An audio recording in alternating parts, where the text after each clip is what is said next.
Yo, what's going on, people? Welcome to McKola TV, Facebook, YouTube gang. We are here and we are live again. A special video for you guys today. It's another McKola Meets, and we're back again with Raza Hamza. I'm sure you guys have already seen him on the channel before as well. We've been at a few fights and we've interviewed him before. How you doing, Raz? I'm okay, Adam. How about yourself? Yeah, all good, bro. How you doing in these weird times of lockdown? As a professional athlete, it must be proper odd for you, isn't it? Yeah, it gets to a stage where you're just sick of everything now. You just want to get back in normal routine. One fight really, because I was meant to fight a week before we went into lockdown, so I'm just sick of it now. Just want to train, man, and get busy. How do you train? Is it like, because you can't really be fight ready because you don't know when you're gonna fight, and you don't. So are you just ticking over? Like, what's your schedule at the moment? It must be hard to get a coach and stuff as well with lack of contact. Just a bit of running, bit of weight training. So bit of running, bit of weight training. Did a bit of pad work before Ramadan, but now Ramadan now, so just bits and bobs really, a few times a week. And do you have in mind when you're going to be fighting again? Is obviously, you know, there's all the talk about when AJ is going to be fighting in these big heavyweight fights, but do we kind of know when the usual boxing is going to be back on yet? Do they have any idea? Are they going to do the amateurs and the other pros behind closed doors? Are they going to wait for fans to be coming in? I think they're starting this closed door in the next few weeks. I think boxing will start again, and I think it will be open to the public in early August. Early August behind closed doors. I personally think that, anyways. Yeah, because obviously you can do behind closed doors when the TV numbers are going to be nuts and the figures are going to be crazy on pay-per-views, but financially it's difficult to put fights on if there's not going to be much of a TV audience and you know there's no ticket sales as well. Or are people like yourself thinking, if I can get in front of a television, in front of the cameras, there's going to be more eyes on me now because there's no sport going on? Like, are you more eager to get in the ring? Not really, you know. Like, I think it's more of just getting, just making sure I'm ready for TV before. You know what I mean? I'm not just gonna jump on TV just to make up the numbers. So I think if the right opportunity come and it was behind closed doors, I'll take it. If it weren't the right opportunity, I won't take it. But yeah, once again, I am excited to be back in the ring, but it has to be at the right time. You get it? And I'd rather have a crowd there. I need people there when I fight. It's not going to be the same. It's not the same. I mean, your fights are obviously you take a lot of people.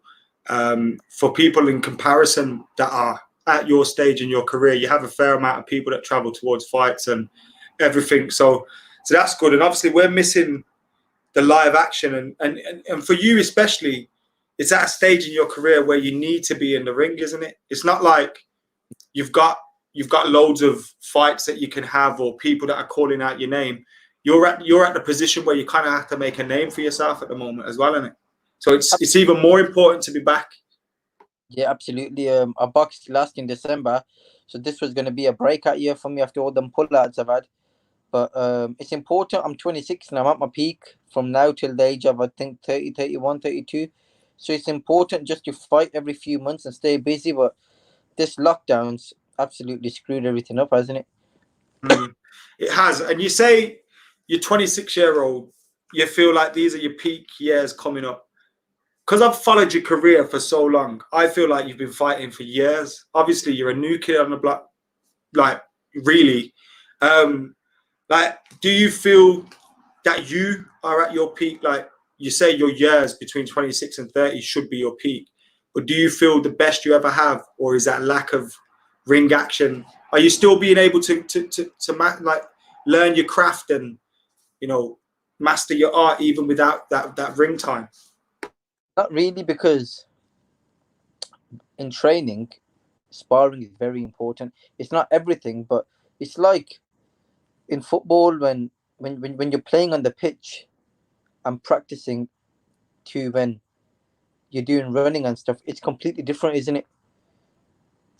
Pitch time and ring time is different to running and doing weight training and stuff. So the fact that we can't get around people and spar and that, it's a bit of a pain. But other than that, I mean, we're not really learning anything besides watching the videos on the internet and stuff, because no trainer wants to come out, because all these trainers have children and families and they don't want to really risk their families' lives, do they? Just to come and teach you a bit of boxing. Yeah, they can't. It's a different situation. Have you heard of any boxers just having a little spar during the break, or any of you folding each other and linking up? I heard of nobody, but every fight I saw training first, I was like to them, "What you training for, bro? Corona? Like, what you training for? What have you got coming up in the next 6 months? So what you training for? Like coronavirus? Do you know what I mean?" There is nothing to train for really at the moment. As I said, I've seen a lot of your career. For those that don't know, who is Raza Hamza? If you were to do your biography, the first paragraph, who is Raza Hamza? Raza Hamza, the kid from Answorth. A kid who's come from, it's the same place as Adam.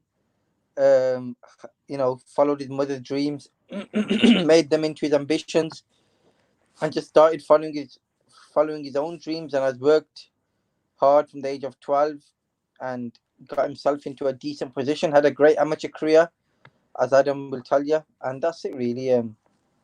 Just trying to stay on the right path and stay out of trouble. You did have a great amateur career, and it's kind of set you up for hopefully what's the next 4 or 5 great years coming up, because British boxing's in a great position as well. I think when you started, like probably Amir Khan was the main kid on the block really flying the flag for Britain, and now kind of like British boxing's in a much healthier position. It's in a much more competitive position, but it's in a lot more healthier position as well. Why boxing? Why did you end up at the gym for the first time? How? Why? I was a naughty kid. Kicked out of school. Not really on the right path in life. As you know, I used to meet you all the time on a Friday night and go to our favorite shop. Yeah. And that basically, my mom went well, and she wanted me to do it. So she said to my uncle, "Take me to the gym." I was about 12 years old.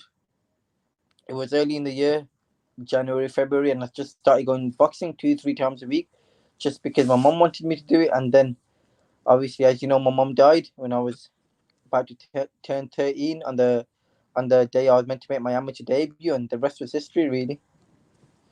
Obviously, you're the oldest of your siblings, right? You had a younger brother. You got younger siblings.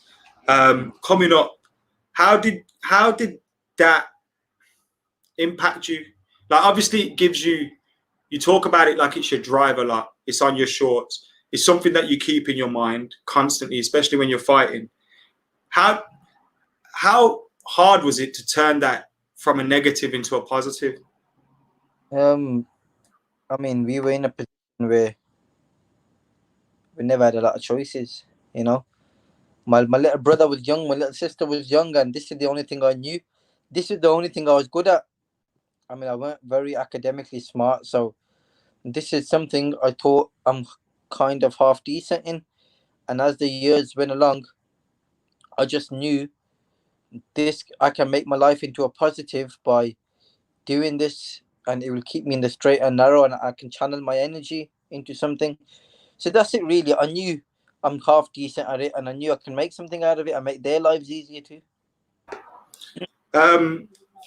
I've heard this, but tell the people at home, like, the conversation you had with your mom, the last conversation, because I think without that, Raza Hamza isn't a professional boxer today. But tell the people at home about that situation and that conversation, because that was a big part of your career, right? Yeah, I was about 12 years old. My mom was going to Saudi Arabia. for pilgrimage, and the day before she left, she sat me down and she goes to me, "Listen, this is what I want you to do. I want you to look after your brother and sister and never give up in life. And this is what you're made for. I've been told you're really good." And she said to me, "Promise me you'll be a champion." So, the first fight was the day she was coming back from Saudi Arabia. Spoke to her in the morning and she was meant to come to the fight, but she didn't make it. And her final words to me were, "Make sure you win, and and make sure you're always a winner in life." And that's it, mate. I never look back. Yeah, that's something I can't fathom that. That's an incredible thing to have, and you still went out the day she passed away. I think is something that you skipped out. The day she passed away, you went and fought your first ever fight, right? And won it. No one. The evening. How can you remember that fight? Was it a blur? Can you not really remember that time? I remember my mum died in the morning. It was a very high emotional day. Emotions are all over the place. Crying all day, upset all day. Comes to about 4:30. My uncle says to me, "Have some food." I ate all day, and I'm like, "Why?" He goes, "You're meant to be boxing tonight." I'm like, "Boxing? Are you mad? My mum just died." He goes, "But yeah, this is what your mum wanted you to do. This is what she wanted you to do. You get it?" And that's it. I went and did it. I just went and saw my opponent, beat him up, and come home with a trophy. Your first fight, madness, amateur fight. That day must have been crazy. And then from there, like, were you at the Aston ABC at that time? Yeah, I've always been with Aston ABC. As an amateur, I was with Aston ABC all my life. And who was your first coach? John Omer. Yeah. And so your first fight, how quickly did the fights come after that? Like, so you're good, you're winning your first amateur fight. This has happened. Was it just boxing every day from then on in your life? Yeah, every single day, and it was. I started going into championships. By the age of 15, I got to my first national final, and I lost it. And on the way home, I was crying. And my dad goes to me, "Don't worry about it." Like, the fight started flying in, winning, winning, winning. And then the year after, I promised my father I'll win. So year after, when I was 16, I got to the final again. And this time I won it. And then I won another final. Then I become British champion, English champion, European cadet, Asia champion. And the list went on. The list went on. The list went on. I just kept winning, kept winning, kept winning. Yeah, because people, obviously it's called amateur boxing, but it's highly rated. It's a highly rated level of boxing, and when you're winning the juniors and the seniors, and you're winning all those things, those are big parts of your career and big steps up the ladder in terms of you kind of have to do those things. It's like, I suppose, if you're going to go and get a job, you need to do your GCSEs and your A levels. Like, that's kind of the steps you have to take in boxing. And what did you learn from that like boxing? Has your style changed from when you first started, or like When I started boxing first, or when I went pro first? well, not when you went pro, as an amateur. So, like, how did you change your style? Like, did you change your style? Have you always wanted to fight in the same way? Like, what did you learn growing up in the amateurs? I learned how to adapt. I learned that, in life, you have to keep up. For example, they brought in computer scoring when there was 5 judges around the table, blue button and a red button. And when you're boxing, whoever lands the first punch and his head goes back, if two of them press it at the same time, you get a point. So I learned that if I fight with a tight defense, like a peekaboo style, and be tight, and basically like a game of chess, pick my shots, try to solve the puzzle, I can win these fights. And that's what I did. I kind of mastered it from the age of 16. I started winning fights by throwing a few punches, and once I was winning after the first round and the scorecard like 8-0 or 8-1, I knew the fight was won because I'll run for the other 3 rounds and they wouldn't catch me. We had some great times at some of them fights. There's some outrageous judging at those fights as well, and that's kind of something that you have to, like, you had a great record at that level, but it's hard to keep a great record at that level, because when you're fighting in these in these fucking local clubs and all these social clubs and that. And there's biased crowds and biased judges. No one really cares about the result. You can't complain to no one about the result, really. But the results have big impacts on how these boxers feel about themselves and their development. Like, it's massive. I remember, was it the senior final when you got absolutely robbed in Liverpool? Like, I never 5 years, and I was undefeated for 4 or 5 years, and I was the youngest ever to go in the senior ABAs, and I got to the semi-finals in Liverpool. So the kid had gone through to the final from the other region, and they rang my trainer the day before. They said, "We've got Hamza in the final, haven't we?" My trainer goes, "Yeah." I mean, my amateur record was something like 64, 160, and I was fighting a kid who had won 7, lost 18 in the semi-final. He had a walkover, and he beat me. How? How? Yeah, it was a bizarre decision. I remember it. Everyone kicked off in the crowd. I got absolutely ripped off. But guess what? Then I got dropped from the development squads, and I boxed him the year after and beat him by 21 points in. Yeah, there's a lot of dodginess at that amateur level. I can't stand it. And I remember around that time, like, you'd done the juniors, you'd completed that a number of times. I think you were training with, what's his face? Was it Tony Ryan? Michael Jennings and Tony Ryan. Yeah, around that time when it, for those that don't know, Tony Ryan has trained and coached people like Lennox Lewis and Amir Khan and stuff like that over the years. Michael Jennings fought Cotto in Vegas. Like, it doesn't get much bigger than that. You've been absorbing a lot of things off these guys, and you wanted the seniors, but you kind of had already the amateur pedigree behind you to go professional, and you kind of delayed it yourself, didn't you? Because there was a few offers before to go pro. You know, I had a big few offers, but what it was I had achieved everything as an amateur, but a senior ABA title, I always had that shadow over me that I have to win this, because when I won that, I would have been the complete amateur and one of the most decorated boxers from Birmingham. But I mean, it just didn't happen. And 1 year, 2 years, 3 years, and then I kind of it broke my heart when I never got picked for certain tournaments and stuff. But then, I got myself back together and went pro. You did go pro. You signed with Frank Warren at the time, wasn't it? Was it a 10-fight deal at the time? Yeah, the 3-year deal, yeah. And for whatever reasons, I remember you had a fair few fights. You won them, fights that you were supposed to win, but you got out there. You needed to have those kind of fights to get used to the professional game. What did you make of your first venture into professional boxing? And he'd been in with a few Olympians and stuff. So then, I went into my second fight, got carried away.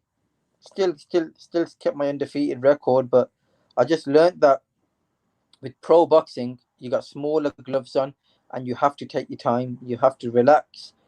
You have to work smart. It's not a sprint anymore. It's a marathon. As you grow up and as you start fighting longer rounds, I've realized now it don't matter if you lose round 1, round 2, round 3. It's how you start coming on as the fight goes on. So I've learned, and I've matured with it too, that you have to take your time. You have to box smart and do the right things. Obviously, professional. You're professional. Like, I remember who was that guy you were supposed to fight? Was it for a British title?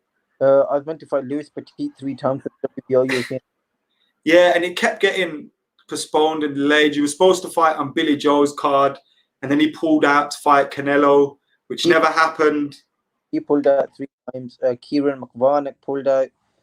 A few people. I've had about 5 or 6 pullouts. I could sit here all day and give you names, but they always pulled out on the week of the fight, which left me in no man's land. So I had to fight whoever was put forward to me, which kind of fucked my career. But we're still here, aren't we?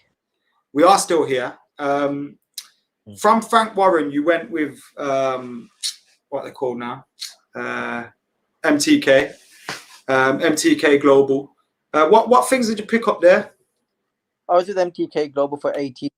I had 3 fights, won 3 on points, which I wasn't happy about winning on points. But I just learned that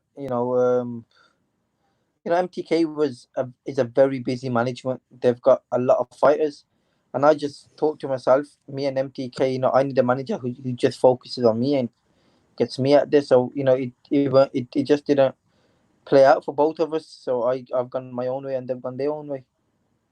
And what is that own way? Are you able to announce it yet? Or Yeah. I know what it is, but I've gone back to. I was training with Max McCracken, who did a good job with me for 18 months in Birmingham. However, I am now moving back to Manchester because that's where I'm more focused. I'm away from home, back to my old trainer Haroon Headley, and I have signed a management deal.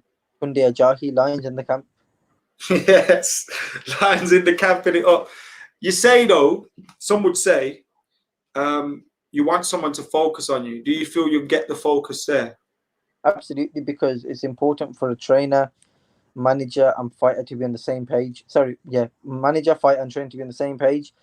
So I believe we're on the same page, me, Tunde, and Haroon, and whichever promoter I sign with, we won't get forced into anything. Tunde Ajahi makes decisions, and it's the right decisions. Um, where do we go next? I think we're going to sign with the promoter. I don't know if we are, if we're not. Well, I do know if we are or not, but I'm not going to say too much on here. I think we're signing with a promoter, a high top 3 promoter in the world, and then we're gonna have one fight, me and Haruna together, just to get everything back to normal, like an 8 or 10 rounder, and then we're knocking the door, man. We're knocking the door for a ranking belt, WBO, IBF, whatever's there for me to pick up. I'm looking for it. Your weight class. Who's it you're targeting, or do you just not care? Don't give a shit. Don't give a shit. I'm the one they should worry about. I focus on me and only me. I watch me and only me, and I'm positive, and I believe when the time's right and it's my moment to shine, whoever's put in front of me will get removed. Because it's the likes of, obviously at the top, it's the likes of Josh Warrington and Cole around your weight, right? You got Shakur, you got Stevenson, Shakur Stevenson. It's not long before they're gone now. This Shakur's probably going to move up. Josh Warrington's most definitely not going to be around for much longer, 2 years, and in that 2-3 years, I'll get my rankings and I'll be building my way up, getting the right fights, and before you know it, I'll be at that level.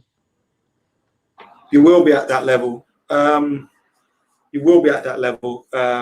Fingers crossed, very, very soon. It's just shit with all this delay, man. Like proper dead with this delay. Like I was meant to fight a Mexican in March in a 10-rounder. He just fought Kiko Martinez, a 3-time world champion, but once again, fucking Uncle Corona messed it up. Uncle Corona. We got a question in there. Which boxer does Raza look up to? So it's an often one, but Edwin Valero. Why? My favorite, but Edwin Valero, 32 fights, 32 wins.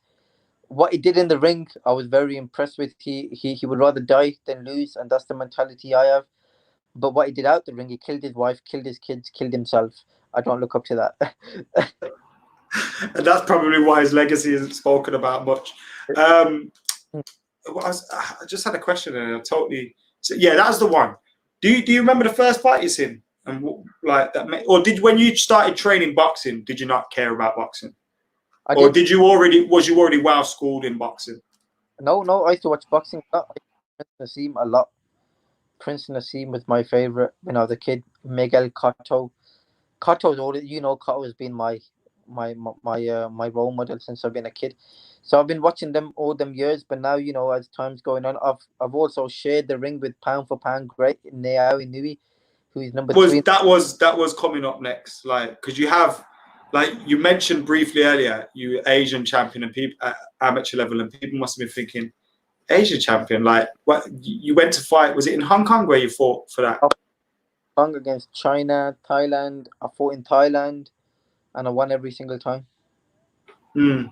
Because it's a different breed. We don't hear much. Obviously, we hear more of Inoue now, but even when like you were training with him, like he wasn't really well known of, but he was in boxing circles. Everyone knew he was the man. Like he was the man, and you went over there and you sparred with him. Like how did sparring go? It was hard. It was hard, but I adapted. Like I said, I can adapt very quickly. I was there for 3 weeks, and I adapted. It was an amazing experience. I learned so much from that camp. Then they wanted me to come back, but once again, my younger brother died around that time. But I learned so much from him. I did so many rounds with him, and he's an incredible fighter. How did you get fair with him in the ring? I wish people who were there can tell you. At the start, it was all he had his way. He dropped me with a body shot in the first spar. Not many people know this. He put me down, but I got straight back up, did the rounds, finished off the spar, and then I got better and better and better. And before you know it, man, it was a good spar. It was a very good spar. Because he's one of the pound for pounds at the moment. He's a And gangster. He hits getting anyone. in the ring with that, you must pick up so much, especially in like a sparring environment, because you've got time to ask him. Did he speak much English? Can you ask him questions? He had his team though. They spoke English. He did speak a bit of English. I used to go running with him every morning because we stayed in the same hotel. When he trained, he lives in a hotel. However, sparring day is like a fight. All the media was there every single sparring session. There was like 50 cameras all around you in your face, while this Jap's trying to knock you out. So it weren't like it's a sparring session. It was like a fight, just in bigger gloves. Mad. Yeah, because he's big deal over there, isn't it? Big deal. The boy there. Yeah, is proper big deal. You mentioned your brother. Not many people have to deal with that loss twice in their lives, especially from very, very close, to you.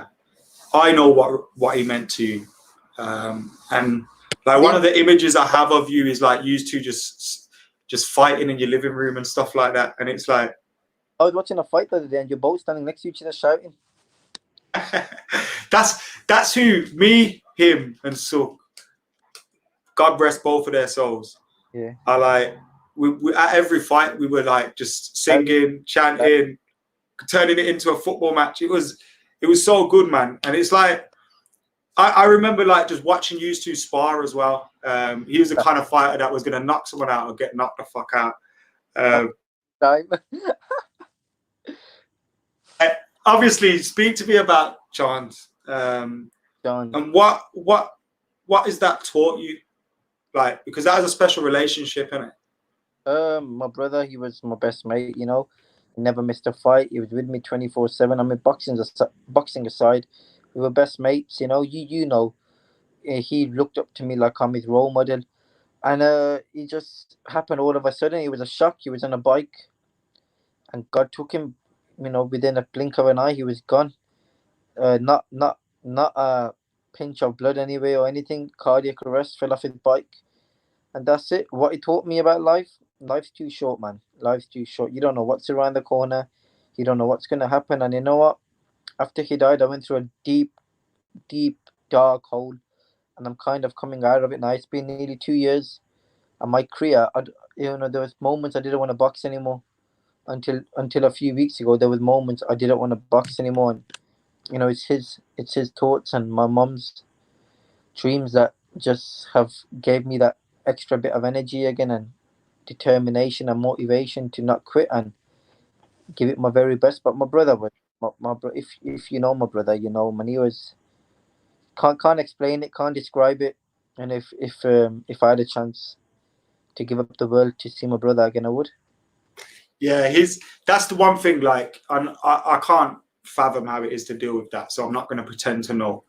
So I can't put that into perspective myself. But what I would say is like, he's the one that was there cheering every single time. So if there's anyone you can do it for, any reason you can do it, that is the biggest and best reason. Because he thought the world of you, but Absolutely. He also supported all of your dreams, and I have no doubt he'll be right behind them, even still now. Yeah, man, he's going to be missed at the fights, but he's going to push you on to success as well, and hopefully that another negative, unfortunately, you can use that and turn it into a positive. Raz, you've got Twitter, you got Instagram. What's your handles and all that stuff? My ad on Instagram is Raza Hamza 1. My real Raza Hamza. It's not hard to find. You'll find Adam's page. I'll tweet them both out, and I'll post them on Instagram and all that. Send me a picture of you and Inoue, yeah, because I'm going to put that as the thumbnail and get more views on this interview, because I think it deserves it while it's up, because I think you've got a special story to tell. I think you've got a special career ahead of you, even just not as your friend. And I think fucking when you're finished, they could probably write a movie about your story, because when everyone spoke about meeting your sponsor and all that incredible, like that daft story, like that's the next mad thing. Like it's just your whole life is a movie. So, and hope it's gonna have a very, very happy ending. I have no doubt about that. We've seen all the lows. We've been to the ground. We've been buried. We've been 6 foot under. But you know what? Bad times, man. They're over now. Good things are coming. And as soon as boxing returns, I'm gonna fuck everybody up and get what's mine, basically. And that's how it is, man. Nothing personal, but I'm coming for everything. I need to. I need to win everything. Pressure makes diamonds, Raz. And his line's in the camp now, and I'm gonna have to start chanting that like I mean it. Hopefully we'll be back at it very soon, guys. Thank you for tuning in, the ones that have watched live, to the hundreds and thousands that will tune in after. Thank you to you guys that have watched as well. Make sure you're following Raza on Twitter, Instagram, all that good stuff. I'm going to be vlogging every one of his fights for the near future as well. You know, I occasionally vlog fights anyway, but we'll get them vlogged up and on here soon as well. But Raz, any final words before you go? Just want to say, guys, you know, keep up with my career. If you're supporting, keep supporting. If you're not supporting, join the team. I'm one of you. I read it. I'm one of you. Red. You're chatting shit there, Raza. Don't listen to his lies, yeah. He'll say that. He'll jump on another one tomorrow and be like, hey, I'm a Chelsea fan today. Get everyone in. He's like Drake, that is. But nah, it doesn't matter who he supports. Get behind the lad. Follow his career. And you know what? What better time to get on a bandwagon than before it truly gets started? You can be one of the people that said, I was there before he was a world champ. So get following him. It's going to happen now. It is going to happen. Raz, thank you for joining us today, bro. And you know what? We should do more as well. Like, when there's fights on, we should be doing reactions and shit on here. Yeah, we pump it. We will now. We will 100%. All right. We'll make you a social media star and a fucking boxing star. On it. Pleasure, bro. Good to chat to you. Thank you very much. Safe, man.